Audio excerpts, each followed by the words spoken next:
Nuestro invitado de hoy nació al otro lado del Atlántico, en Madrid, España, pero ha dedicado su vida al estudio de la historia de este otro lado, el del continente americano.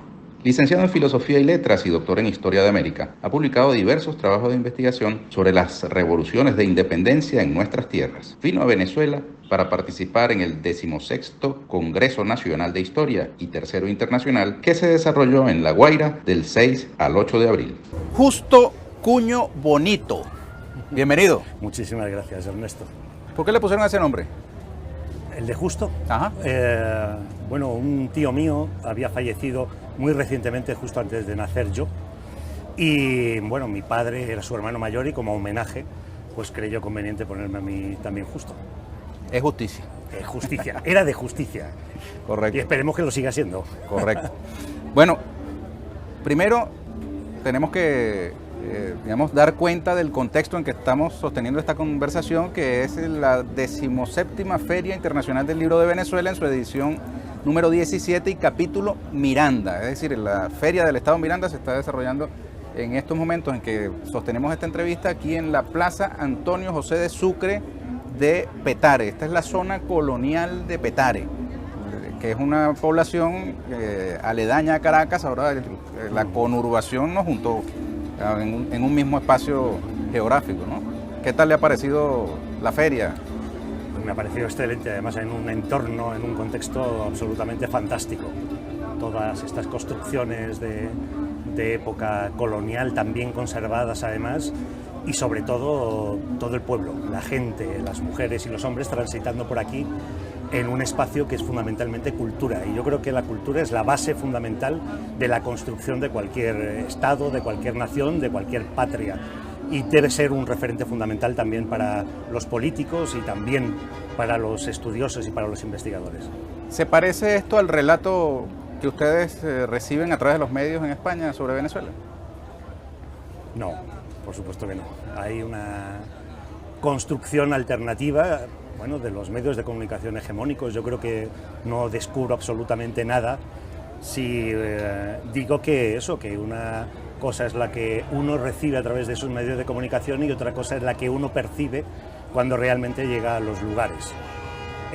Hoy me comunicaba con amigos y familiares y les comentaba ayer viendo la televisión de Venezuela la entrega de la vivienda número 4 millones a una familia con bajos recursos, mientras que aquí se están entregando las viviendas por parte del Estado, un Estado que no está boyante ni mucho menos después de ese embargo y esos bloqueos a los que está sometido.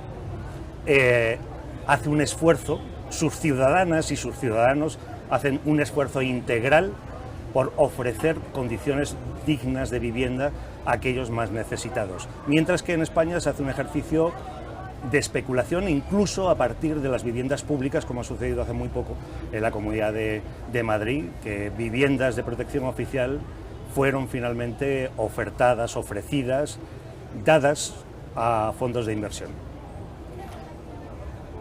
Usted no vino a la Feria del Libro, sino al Congreso Nacional de Historia y Congreso Internacional de Historia, en su edición 16 el primero, en la tercera el segundo, que transcurrió en el estado de La Guaira, aquí aledaño a la capital venezolana. ¿Qué hace un historiador español en un congreso signado por la bandera de la descolonización? Pues Antonio Machado dijo que había dos Españas. Bueno, hay muchas más, pero fundamentalmente él se refería a la existencia de dos Españas siempre contrapuestas y que siempre están pugnando entre sí. No hay, digamos, un solo pensamiento hegemónico, por mucho que haya unas élites encargadas de propalarlo, de difundirlo, de intentar homogeneizar esas dos Españas. Afortunadamente existe otra que es contestataria, que es proactiva en el mantenimiento de una ideología alternativa y que últimamente ha hecho crecer, pese a la otra ideología, el Estado, el conjunto de las instituciones hacia, digamos, una consecución de una mayor libertad ideológica de expresión, que además coincide con la creación de un pensamiento alternativo, que ratifica efectivamente que estamos hablando de un pensamiento de descolonización, de un pensamiento imperialista cuando nos referimos a nuestras relaciones con América Latina, pero que esta España está dispuesta a erradicar esa perspectiva y crear unas condiciones nuevas para que exista un conjunto de relaciones completamente diferente al que ha existido tradicionalmente. Cuando uno lee su hoja de vida, se nota que ha tenido una inclinación muy temprana por la historia de América. Me pregunto, ¿qué llevó a un joven estudiante español a interesarse por la historia de nuestro continente? ¿Qué fue lo que la trajo? Pues, un montón de circunstancias. En principio, pues seguramente mi existencia, que definió mi conciencia. Yo soy hijo de unos trabajadores muy humildes, que solo a mí, dentro del contexto de mi familia, de 3 hermanas y yo, solamente yo pude recibir estudios, solamente pude yo hacer estudios universitarios. Tuve luego la suerte, además, de tener un maestro excepcional como el profesor Juan Marchena, que me guió en todo ese proceso de los estudios postdoctorales, de crear, digamos, una conciencia crítica a lo que había sido el pensamiento tradicional español con respecto a las relaciones con América Latina. Pero bueno, todo eso, digamos, que se construyó sobre una base fundamental que era, bueno, pues la que me había, digamos, inculcado mi padre, una conciencia de clase, de la clase trabajadora. Él formó parte del Partido Comunista, me llevaba desde pequeño a todas las manifestaciones del 1 de mayo con mi gorrita del Partido Comunista, con mi bandera, y me siento muy orgulloso, sinceramente, de haber pasado por todo ese proceso de concienciación, de toma de conciencia y de asunción de esa ideología de clase que creo que he mantenido durante la mayor parte del tiempo. Hubo un periodo en el que, bueno, por circunstancias tuve que estudiar en un colegio de la élite. Me formé junto con una élite de Alcalá de Henares en Madrid, en un pueblo cerca de Madrid, un colegio solamente hecho para ellos. Y si en un principio me fallaron mis valores, los que mi padre me habían inculcado, posteriormente supe reaccionar y oponerme a todo eso que esa gente representaba y reafirmarme realmente en lo que quería. Al hurgar en la historia de América, se encuentra uno con 2 opciones, o más, pero las 2 más, digamos, en boga. Una, la que llaman la leyenda dorada. Colón llegó en 3 carabelas a traer cultura, civilización, religión a unos salvajes.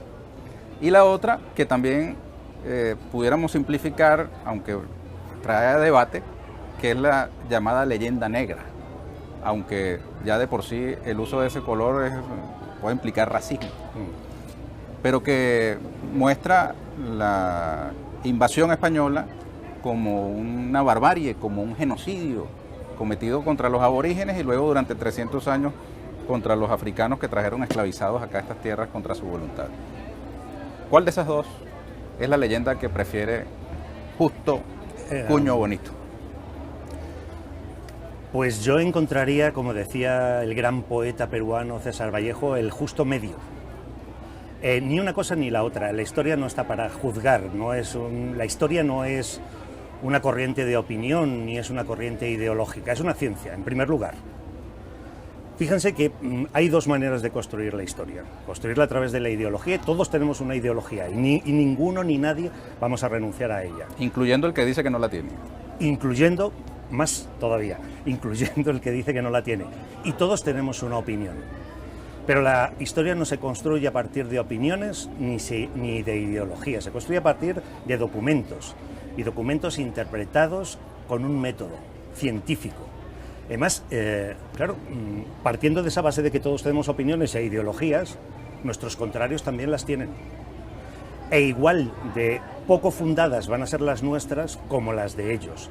Solamente podremos hacer una historia eficaz, fundamental, a la altura de las circunstancias requeridas, al servicio de los intereses de nuestros pueblos, cuando hagamos una historia seria, rigurosa, que va a demostrar seguro nuestra ideología, la va a demostrar, pero no va a ser una corriente de opinión, sino un conjunto de demostraciones. Y yo creo que es fundamental renovar la historia y la historiografía en este sentido. Aquí tengo el libro de Fray Bartolomé de las Casas, brevísima relación de la destrucción de las Indias. También hay otro texto que es la brevísima relación de la destrucción del África, ¿no? Sí. Y fue este sacerdote español el que abrió, digamos, un debate sobre el tratamiento que sus compatriotas estaban dando como potencia ocupante a los pobladores originarios de estas tierras. Los tratos crueles, inhumanos, que se basaban además en el razonamiento de que no eran humanos. Se les podía tratar, entre comillas, de esa manera porque no se les consideraba humanos a los aborígenes, bautizados además con el nombre de indios, aunque no era la India realmente donde llegó Colón. Discutir sobre esto tiene sentido en estos tiempos. Siempre tiene sentido. La discusión se fundamenta en preguntas, y las preguntas que hacen los historiadores, las preguntas que hacen los pueblos en general, son preguntas de su época, no son preguntas del siglo XVI. Ahora tienen un sentido completamente nuevo, distinto. Las fuentes se pueden haber consultado miles, millones de veces, pero las preguntas a las que sometemos esas fuentes y lo que esas fuentes nos van a contar, en cada época histórica nos dice algo completamente distinto. Pero la ciencia histórica es exactamente igual que cualquier otra disciplina científica, o lo que han llamado, creo que un poco pretenciosamente, las ciencias duras, ¿no?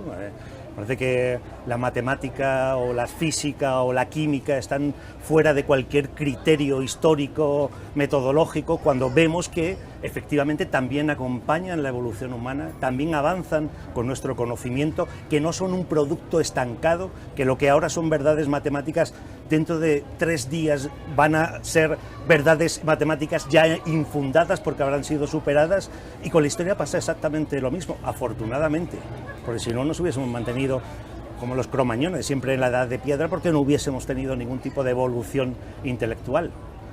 El presidente de México, Andrés Manuel López Obrador, envió una carta tanto al Papa como al Rey de España, planteándole que debían pedir perdón por los crímenes cometidos en la conquista y colonización. El presidente Nicolás Maduro hizo un planteamiento similar, remitió una carta al Rey de España en ese sentido.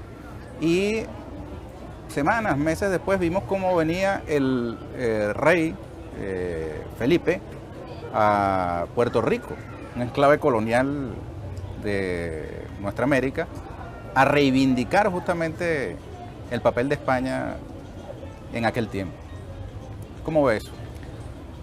Bueno, la memoria siempre es muy selectiva, uno se acuerda siempre de lo que le conviene, y sobre todo las altas autoridades del Estado, por supuesto, siempre, digamos, van a apelar y van a recordar aquello que avala su posición hegemónica y su posición preeminente. Si el Papa ha perdido perdón por la acción de la Iglesia Católica, y yo creo que justificadamente, ¿por qué el Rey de España no puede hacerlo? Es un funcionario público, se debe no solamente a nosotros, sino además tiene representación dentro de las cumbres de jefes de Estado y de Gobierno con América Latina. Creo que sería un momento muy oportuno y muy propicio precisamente para pedir ese perdón y justificar la postura. Es verdad que la España actual no tiene nada que ver con la España, afortunadamente, de la conquista y evangelización de América, pero somos su consecuencia, y como tales yo creo que debemos, digamos, asumir los errores cometidos y debemos hacer un acto de reparación. Ahora, no significa la negativa que más bien consideran que no hay nada de qué disculparse, o nada por lo cual hay que pedir perdón. Claro, claro, exacto. Esa es la percepción, ¿no?, que ellos tienen, efectivamente. Porque pareciera que el papel de España en la conquista y en general de las potencias europeas forma parte incluso de la identidad, en el caso de España, de ese país, porque el Día de la Hispanidad, ustedes o los españoles en general lo celebran el 12 de octubre, que es el día en que se inicia la tragedia para quienes aquí habitaban, donde comienza la mayor destrucción de vidas humanas que registra la historia, ¿no? Claro. Sí, además el origen de la celebración además se remonta a principios del siglo XX, es un origen absolutamente reaccionario promovido por esa otra España o esa España hegemónica que quiso mantener la conciencia de la invasión y de la conquista americana como un hito, un referente histórico. Todavía hoy, Ernesto, en el año 2021, se estudia en la historia de España... 2022. Se estudia todavía así la historia de España en los colegios, en los institutos, como digamos, compartiendo esa historia de España, referido a América, con dos momentos fundamentales, ¿no? Los bravos españoles, conquistadores recios, que salieron de las Castillas, de Andalucía, de Extremadura, ¿no? Como decías anteriormente, ¿no? A administrar justicia a esos bárbaros que no conocían la palabra del Señor, a llevarles la palabra de Dios, a llevarles el castellano, la cultura, una alabanza, obviamente, y luego otro momento histórico, esos pérfidos criollos, ¿no? Que llegaron un momento a independizarse del mejor de los mundos posible, ¿no? El que representaba realmente su propia cultura, como españoles que eran, ¿no? Españoles americanos, siempre en controversia con españoles peninsulares. De todas maneras, decía un maravilloso historiador cubano, Manuel Moreno Fraginals, que la historia antiespañola escrita en América y la antiamericana escrita en España no representan dos posiciones ideológicas distintas, sino una misma posición que comparten las dos clases dominantes, y yo estoy absolutamente de acuerdo con ello. Tenemos que trascender ese pensamiento y crear una historia compartida. No es una historia ahora ni de América ni de España, es una historia de los dos, porque no se entiende una historia sin la otra.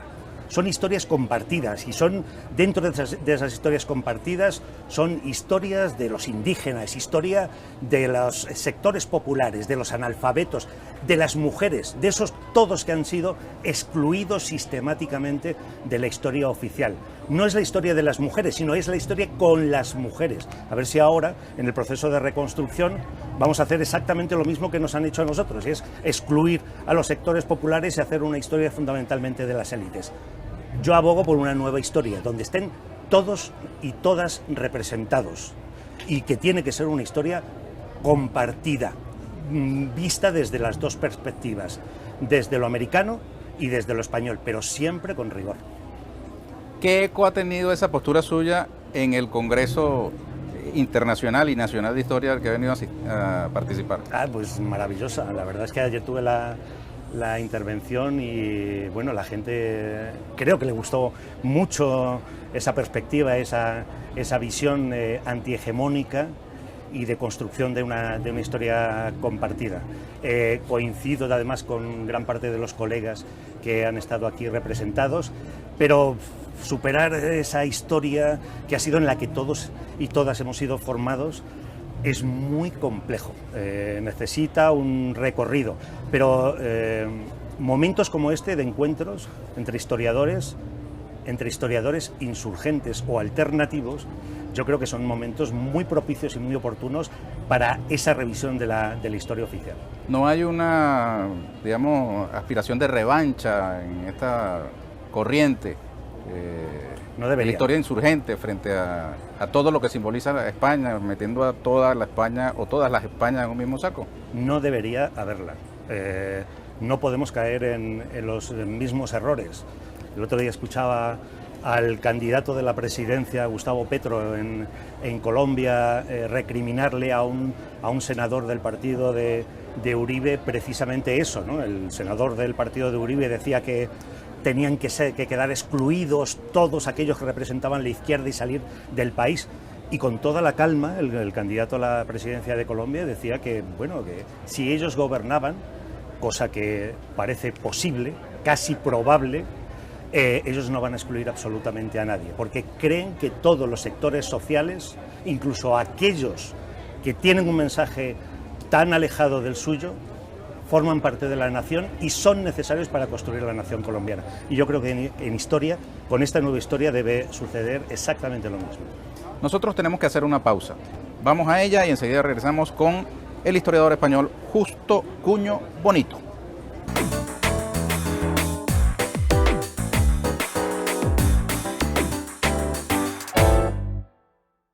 Justo Cuño Bonito.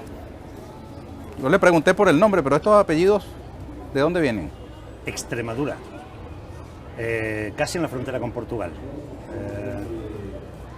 Mi familia es toda de allí, es un pueblo de 5.000 habitantes y bueno, como una enorme cantidad de familias que vivían en la España rural, en los años 50, 60 tuvieron que emigrar a las grandes ciudades a buscar trabajo. Y mi familia, que ya estaba conformada por mis 3 hermanas y mis padres, tuvieron que emigrar a Madrid y se acabaron asentando en la ciudad de Alcalá de Henares y ahí nací yo. Justo, ¿y tiene hijos? Sí, tengo dos. ¿Alguno se fue por la profesión del padre o no? Pues veremos a ver, porque son muy chiquitos. La mayor tiene 11 años bueno. y el siguiente tiene 9. Todavía tienen Están tiempo ahí, para tomar la decisión. Exacto. Ahora, ¿le gustaría que uno de esos hijos estudiara historia? ¿Fuese historiador como usted? Si tienen la pasión que tengo yo, sí. Si no tienen pasión por la historia, no. Yo creo que es muy importante tener pasión por lo que uno va a hacer. Decía mi padre que ojalá él hubiese tenido tanta pasión por su trabajo que cuando estaba trabajando se hubiese olvidado completamente que estaba trabajando y lo hubiese convertido todo en una especie de disfrute. Bueno, pues yo creo exactamente lo mismo. Percibo que cuando yo estoy trabajando en mi oficio de historiador, como investigador o como docente, hay un momento en el que uno se abstrae completamente y no tiene la sensación de que esté trabajando, sino que está disfrutando. Le pregunto porque en unas sociedades mercantilizadas, donde lo importante es ganar dinero, de pronto la idea de que un hijo estudie historia es una mala noticia. Dicen, me salió artista el hombre, o académico, ¿no? Que no tiene demasiada, claro, digamos, promesa de lucro en el ejercicio de su trabajo, ¿no? Claro, claro. De un tiempo para acá, los historiadores han cobrado notoriedad. Ahora son figuras que se invitan a la televisión, aparecen, digamos, como referentes, al menos en la sociedad venezolana ha ocurrido así, particularmente después de Chávez. Chávez trajo al presente un repertorio de temas históricos impresionante y digamos que los que antes tenían un ámbito muy restringido a los círculos especializados, a las universidades, se convirtieron de pronto en referentes públicos, incluso de las masas. Eso no pasa en todas partes. No, de hecho no pasa prácticamente en ninguna. Los historiadores todavía somos considerados de manera muy marginal. Para poder publicar, incluso para hacer nuestro ejercicio como investigadores y ver esos resultados de la investigación publicados y que lleguen realmente al pueblo, eso es un recorrido realmente muy, muy complicado. Y no somos tomados en cuenta, no somos referenciados. Comentaba yo ayer en el transcurso de mi ponencia que bueno, el año pasado se publicó el informe de Naciones Unidas, el PNUD, sobre desarrollo en América Latina, hecho fundamentalmente por economistas. Nunca se le consultó a ningún historiador. Los resultados es que después de sesudos y concienzudos trabajos por parte de los economistas, concluyen que América Latina es una región violenta porque hay mucha desigualdad. Imagínense la novedad. Bueno, si nos hubiese preguntado los historiadores, le hubiésemos dicho eso. Y se ahorran en la investigación. Efectivamente, se hubiesen ahorrado Naciones Unidas la fortuna que seguro que ha costado esa investigación. Y además nosotros le hubiésemos avalado mejor el trabajo que simplemente juntando esas cifras para demostrar lo que sabemos todos. Si tenía una pasión mi padre, era por conocer, por aprender, algo que él no pudo hacer, nunca, porque tuvo que ponerse a trabajar inmediatamente. Él, nació, creció dentro de la guerra civil y después del conflicto civil y necesitó trabajar para ganarse la vida, pero siempre me inculcó la necesidad de conocer y de saber. Y yo creo que el comandante Chávez tuvo también esa obsesión por conocer, por saber, y la mejor manera de conocer y saber qué somos y por qué somos lo que somos, es recurrir a los historiadores, a las historiadoras. y yo creo que hizo muy bien, sinceramente, en incorporar a historiadores dentro, digamos, de todo este proceso de divulgación general de la ciencia, de la historia, del conocimiento dentro de Venezuela. En el corte me decía que hay una anécdota sobre su primera visita a Venezuela. Sí. Cuéntenos. Bueno, yo llegué a Venezuela en el año 2001, creo recordar. Llegué además a Venezuela como un pobre becario, obviamente, que necesitaba hacer una investigación en Morón, en Carabobo, cerquita de Valencia, entre Valencia y Puerto Cabello. Y cuando llegué a Venezuela recién me quedé sin recursos. Gracias al maravilloso, queridísimo maestro amigo Pedro Cunil Grau, que me acogió, me dio unos bolívares para que yo continuara la investigación y me presentó a distintas autoridades, él y Luis Felipe Pellicer, me presentaron a distintas autoridades y uno de ellos fue el representante máximo de la historiografía tradicional venezolana, que fue precisamente Guillermo Morón. El maestro Guillermo Morón me acogió en su casa. En 2001 acababa el comandante Chávez de llegar al poder. Llegó en el 99. Llevaba 2 años prácticamente. Y me acuerdo perfectamente que me dijo en su casa, una biblioteca maravillosa, y me dijo: don Guillermo, justo tú eres consciente del estado político en el que se encuentra el país. Sí, yo sigo las cuestiones políticas de América Latina, me gusta estar informado y tal. Y dice: pues tienes que establecer la comparación entre lo que está sucediendo ahora en Venezuela con lo que sucedió en el Chile de Allende. ¿Tú sabes lo que pasó en el Chile de Allende? Sí, creo. ¿Qué pasó? Dice: pues que todos estos que han gobernado, que están gobernando ahora y que han ganado, le acabaron arrebatando las casas a la gente como yo. Vinieron aquí, se apropiaron de las casas y nos expulsaron del país. Y me quedé absolutamente impactado por cómo percibía esa oligarquía, esa élite venezolana, el triunfo de alguien que no era ellos, que por fin abordaba el poder, llegaba al poder con todo el apoyo popular y finalmente les acababa arrebatando a ellos ese poder que habían conquistado, que habían mantenido hegemónicamente durante las décadas anteriores.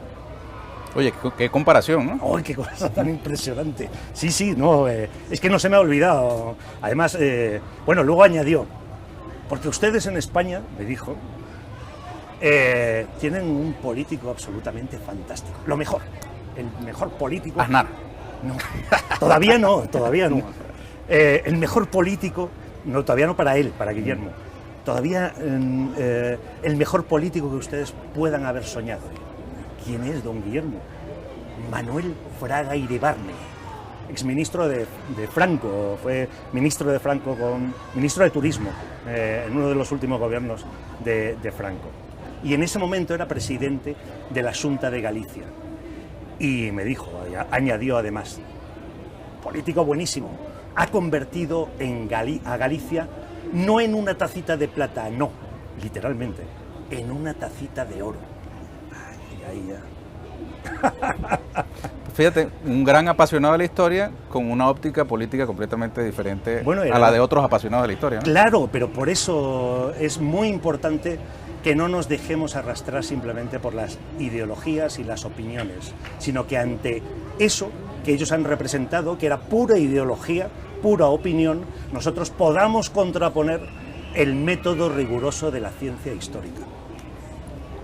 ¿Cómo recogerán los historiadores del futuro al actual gobierno de España? Al actual gobierno de España. Pues supongo que como todo, con sus luces y con sus sombras, todavía falta periodo de gobierno, veremos a ver estas últimas decisiones. Bueno, para mí no han sido sinceramente lo que me esperaba de un gobierno así, teniendo y valorando mucho el esfuerzo que ha hecho el presidente de gobierno por llegar a donde ha llegado, por oponerse a ese aparato del Partido Socialista al que se ha opuesto, el esfuerzo enorme que hizo por ir a la calle, por encontrar a las bases, por conseguir su apoyo Y no creo que esté devolviéndole a esas mismas bases que lo apoyaron todo lo que ellas demandaban, y todo lo que ellas le solicitaban y todo lo que ellas le pedían. La razón de Estado no justifica las decisiones políticas, que esas sí deben ser ideológicas. La política es un medio, no es un fin en sí mismo. Es un medio, además, para convertir esa ideología en una realidad que beneficia al desarrollo de las sociedades, al desarrollo de los pueblos. Pero parece que el poder al final se convierte en una especie de trastorno mental en el que uno pierde completamente la referencia, el sentido, y acaba haciendo una cosa completamente distinta a la que realmente debería haber hecho. ¿Qué crees que digan los historiadores del futuro sobre el gobierno de Venezuela? Yo tengo la esperanza de que, ayer lo comentaba también, los historiadores somos una especie de cronistas de sucesos, y tú que eres periodista debes entenderlo perfectamente. Estamos rodeados de tragedias, ¿no? Batallas, muertos, decapitaciones, los patíbulos, y normalmente esa historia es una historia negra, oscura y oscurecida, además. Para encontrar esa luz que hay en determinados periodos históricos, debemos pasar mucha negritud. Y si yo creo que en algo caracterizará este periodo actual de la historia de Venezuela, es precisamente por ser un periodo luminoso. Y no es una cuestión ideológica. Yo creo que en la historia de España, por ejemplo, la Segunda República, con todo lo que representó, y también con sus luces y con sus sombras, fue un punto, y todavía es hoy un punto de referente, una colección de ideales a imitar incluso para la España actual. Y para la Venezuela del futuro, yo creo que este periodo será también un referente. Utilizó justo el adjetivo negro como algo negativo. Sí. Y hay quienes sostienen que eso es negativo en sí mismo porque atribuye a un color, digamos, cualidades malas. Y particularmente el movimiento afrodescendiente es muy sensible con eso, ¿no? Bueno, siempre... Aquí había una canción hace un par de décadas que decía: si Dios fuera negro, mi compadre, todo cambiaría. Fuera nuestra raza la que mandaría. Y yo estoy absolutamente seguro. No, pero yo no considero negro a la comunidad afrodescendiente. Yo no, digamos, utilizo el calificativo de negro, ni acabo asociándolos a ellos como negro, porque estoy en contra de la consideración de la división que en el siglo XIX las teorías eurocéntricas nacionalistas desarrollaron, esa concepción horrible o horripilante de la división del ser humano en razas. Entonces, bueno, yo apelo a lo negro como oscuridad, no como raza. Hay un término también que se usa mucho en España, que es el blanqueamiento. Para decir que algo negativo lo están tratando de romantizar como algo positivo, lo están blanqueando. Sí. Bueno, son adjetivos que deben ser replanteados. La historia es una historia donde los conceptos, dentro de su momento cronológico, tienen una connotación completamente distinta, y debemos replantear siempre esos conceptos, cómo y cuándo los utilizamos. Por eso hablar, como decía anteriormente el PNUD, de una región violenta en vez de una región violentada, creo que es algo que realmente define ese tipo de informe, cómo se ha hecho, con qué características y con qué finalidad. Oye, ¿y la historia de América, de la América actual, cómo crees que sea vista en el futuro? Este continente, del que usted ha estudiado décadas, ¿no? Sí, pues como algo apasionante. Como algo apasionante, bueno, pues como todo en la historia, ilusionante algunas veces, decepcionante otras veces, pero siempre con una trayectoria para quienes, digamos, creemos en la idea de progreso. Creo que independientemente de los baches por los que atraviese la historia de América Latina, la dirección es siempre avanzar, siempre hacia el progreso. Y creo que hay gobiernos que son un referente para otros gobiernos latinoamericanos en este sentido. Entonces, bueno, yo creo que independientemente de la hegemonía de los Estados Unidos, una potencia en decadencia, bajo mi punto de vista. Los estados latinoamericanos, las naciones latinoamericanas, tienen que tener un objetivo de progreso definido, de desarrollo social de sus propias sociedades y de tomar como referente geopolítico dentro del conjunto de las economías globales y de las posiciones que se están tomando ahora con ocasión de los últimos conflictos, mirar también de manera definida hacia Asia, hacia el Oriente. Fíjate, una de las cosas que recuerdo yo también hace muchísimos años, la consulta de un dentista. Tenía yo 10 años, estaba empastando una muela y ese dentista entonces me dijo, no sé, hablando, fíjate, con 10, 11 años, y decía el dentista, en pocos años, menos de los que imaginamos, Japón y China serán las primeras potencias mundiales. Y eso se me quedó. Y efectivamente, si ahora analizamos el panorama geopolítico actual y cómo además el conflicto de Ucrania ha desplazado a Rusia hacia el Oriente, vemos que eso es una realidad. Con lo cual, eso se debe convertir en una potencialidad, en una dirección definida para el conjunto de los países latinoamericanos, que deben ya estar mirando a dónde va a estar el futuro de las economías mundiales, el futuro de las hegemonías dentro del mundo. Uno no se puede desdoblar porque justo cuño bonito siempre será historiador, pero más que como historiador, como ciudadano, ¿cómo sienten ustedes ese conflicto bélico allí en el corazón de Europa? Bueno, una tragedia enorme. Una tragedia enorme, además, entre dos... No son ni dos potencias hegemónicas, aunque finalmente están en confrontación dos potencias hegemónicas. Son realmente dos visiones culturales. Y están, digamos, constantemente enfrentándose esas dos visiones culturales, la visión occidental, la visión hacia el Oriente, y la visión occidental quiere seguir manteniendo esa visión hegemónica de sus sistemas políticos, de sus sistemas económicos, de sus sistemas ideológicos, como la única visión posible. Ahí Francis Fukuyama fue absolutamente taxativo a principios de los años 90, caída del muro de Berlín, se terminó la historia. Después recogió, ¿no? Bueno, recogió él, porque él seguía viviendo, pero los Estados Unidos continuaron reafirmando y reafirmándose en que la historia había terminado y que el modelo neoliberal era el único de los modelos posibles. De hecho, Obama, que anda muy famoso últimamente por la visita con Biden, ¿no? Llegó a plantear abiertamente borrón y cuenta nueva, no mirar atrás, solo hacia adelante, ¿no? Plantea a los países de América Latina. Obama fue una de las grandes, bajo mi punto de vista, de las grandes decepciones, por lo menos para mí. Uno siempre tenía las aspiraciones de que algún pensamiento distinto, renovador, de esa política imperialista de los Estados Unidos hacia América Latina, finalmente siguiera un camino, una senda distinta. Y si algo caracterizó precisamente el gobierno de Obama fue exactamente por lo contrario.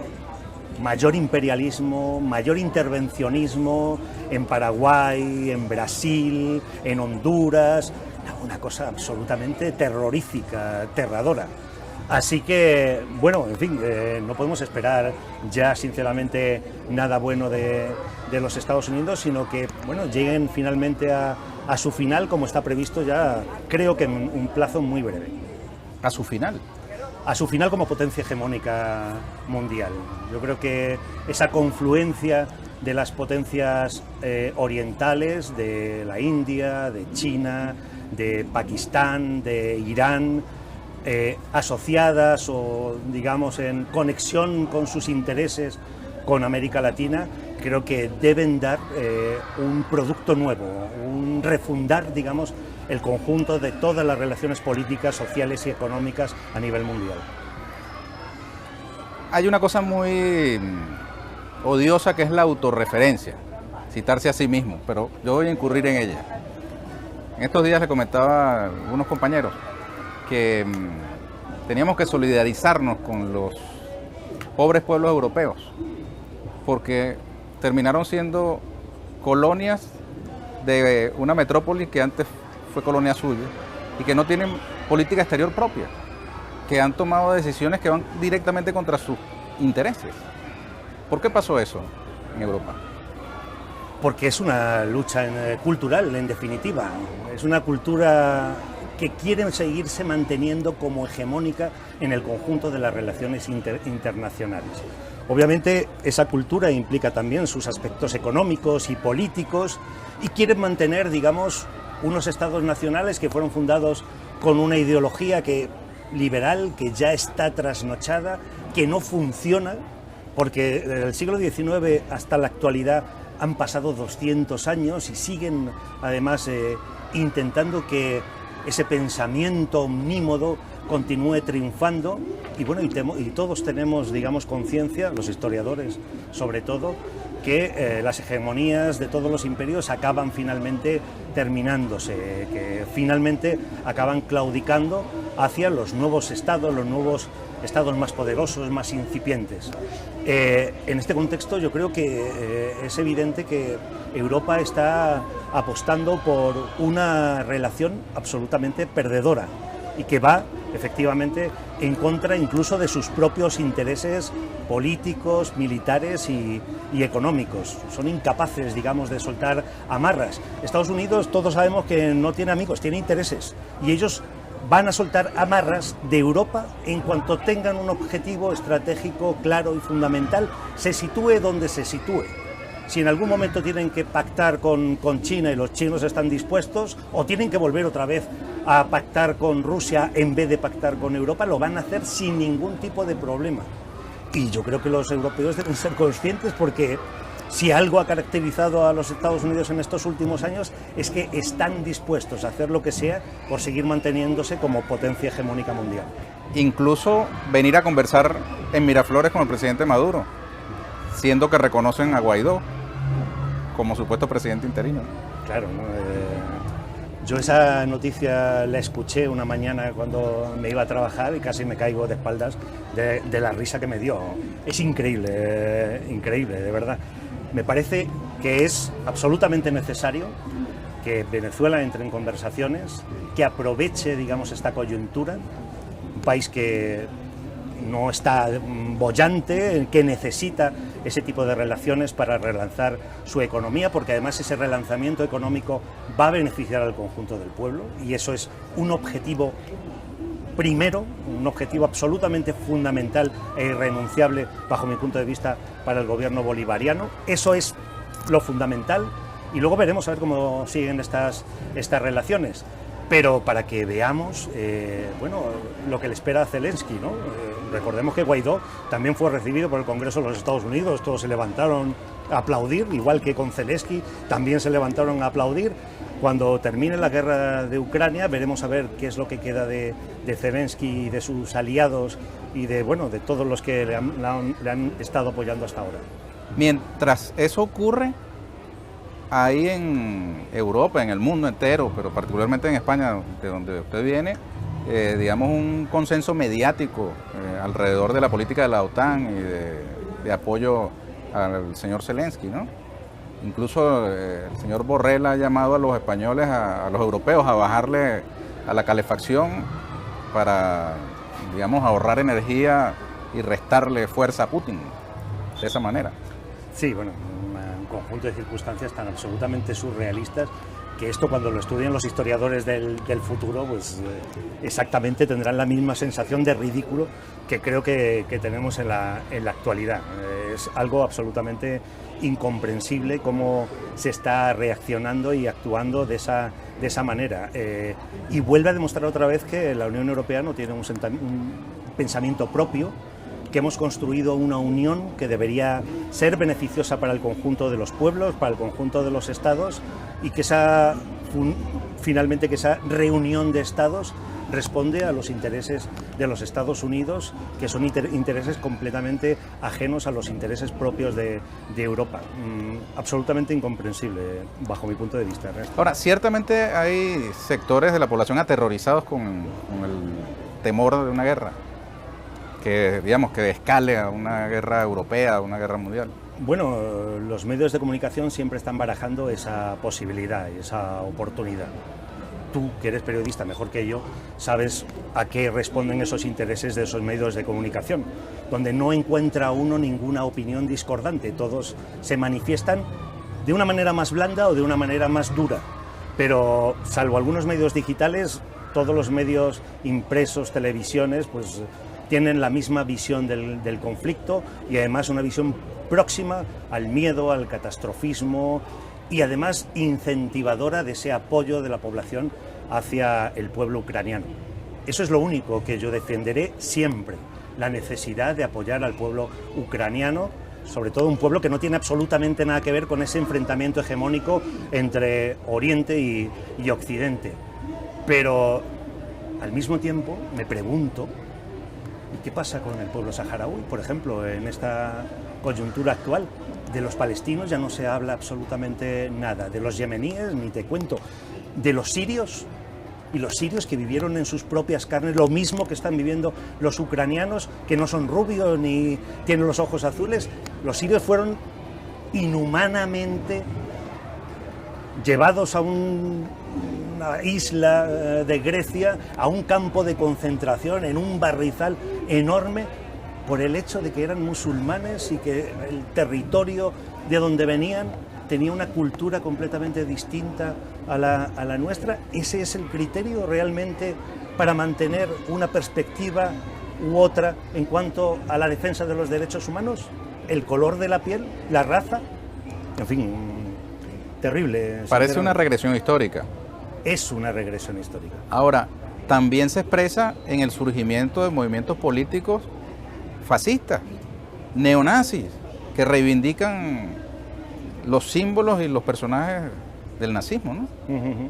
Atizado además por los medios de comunicación y además y subvencionados por grandes fortunas, por grandes negocios, por grandes empresas, en una especie de harakiri que se están haciendo. Todo el mundo debería conocer qué es lo que le pasó a los grandes comerciantes que apoyaron al régimen nazi, que después no se quedaron sometidos a los dictámenes de ese mismo régimen. Muchos de ellos perdieron sus negocios, tuvieron que salir del país o directamente los nazis se lo requisaron o entraron al servicio de todo el entramado económico de los nazis. Esa referencia no es fundamental, no es básica, no la manejan ellos, no saben realmente lo que significa darle el poder a la extrema derecha, que la extrema derecha va a excluir directamente a todos los que no piensen exactamente como ellos, a los que no representen exactamente sus mismos intereses. Bueno, pues parece que, en fin, desgraciadamente esto, aunque yo sea ciudadano, pero esto es una cuestión histórica y la historia, como siempre, nunca es tenida en cuenta. Muy bien. Bueno, justo, tenemos ya que despedir. Quisiera que le diera un mensaje a las venezolanas y venezolanos. Por acá. Ay, pues un agradecimiento profundo, sinceramente, por haberme dado la oportunidad de poder viajar después de 22 años a este excelente, extraordinario país. Para mí América Latina, Venezuela, es una pulsión, es algo que, digamos, sobrepasa el gusto o el conocimiento simple. Es una pasión, como aquellos novelones del siglo XIX, aquellas novelas rusas maravillosas o las novelas realistas francesas, donde uno se desvivía por el amado, el ser amado, por el ser querido, y toda su vida era eso. Para mí América Latina representa eso y lo representará siempre. Así que, bueno, agradecerle que me hayan permitido con su trabajo, con su esfuerzo, con sus impuestos, poder estar aquí. Muchas gracias. Gracias, Justo. Muchas gracias, Éxito. Ernesto. Y a ustedes, amigas y amigos, muchísimas gracias por habernos acompañado. Yo los invito a que nos encontremos en una nueva oportunidad aquí con Ernesto Villegas, siempre con muchísimo respeto por usted. Hasta la próxima.